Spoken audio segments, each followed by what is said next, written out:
হরে কৃষ্ণ শ্রদ্ধেয় গৌর ভক্ত সজ্জন, আজকে আমরা ভক্তিরসামৃত সিন্ধু থেকে করুণ ও রৌদ্র ভক্তিরস সম্বন্ধে কিছু উপদেশ জানব। করুণ ও ভক্তিরস, যখন ভগবত ভক্তির ফলে শ্রীকৃষ্ণের সম্বন্ধে কোনো প্রকার শোকের উৎপত্তি হয়, তাকে করুণ ভক্তিরস বলা হয়। এই ভক্তিরসের উদ্দীপন হচ্ছে শ্রীকৃষ্ণের দিব্য গুণাবলী, রূপ ও কার্যকলাপ। এই ভক্তিভাবের ফলে কখনো কখনো অনুশোচনা, দীর্ঘশ্বাস, ক্রন্দন, ভূমিতে পতন ও বুক চাপড়ানো আদি অনুভব দেখা যায়।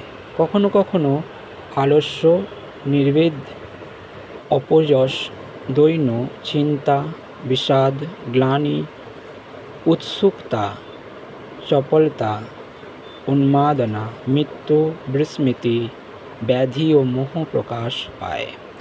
যখন ভক্তের হৃদয়ে শ্রীকৃষ্ণের অনিষ্ঠ আকাঙ্ক্ষা হয়, তাকে বলা হয় শোকজনিত ভগবত ভক্তি।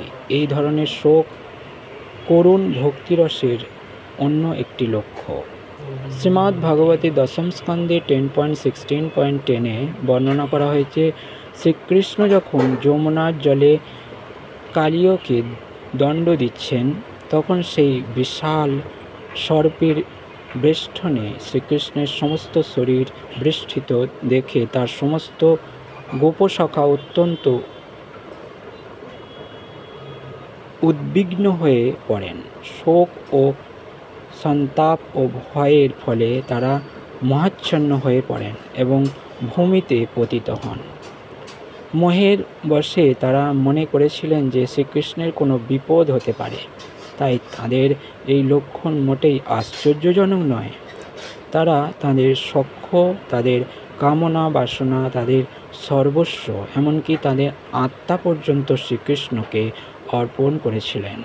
শ্রীকৃষ্ণ যখন কালীয় উপস্থিতির ফলে ভয়ঙ্করভাবে বিষাক্ত যমুনার জলে প্রবেশ করেন, তখন মা যশোদা নানা প্রকার বিপদ আশঙ্কা করেছিলেন এবং তিনি উষ্ণ দীর্ঘশ্বাস ফেলেছিলেন। তার নেত্র বিগলিত অশ্রুধারায় তার বসন সিক্ত হয়েছিল এবং তিনি প্রায় মূর্ছিতা হয়ে পড়েছিলেন। তেমনি শঙ্খাসুর যখন একে একে শ্রীকৃষ্ণের মহিষীদের আক্রমণ করেছিল, তখন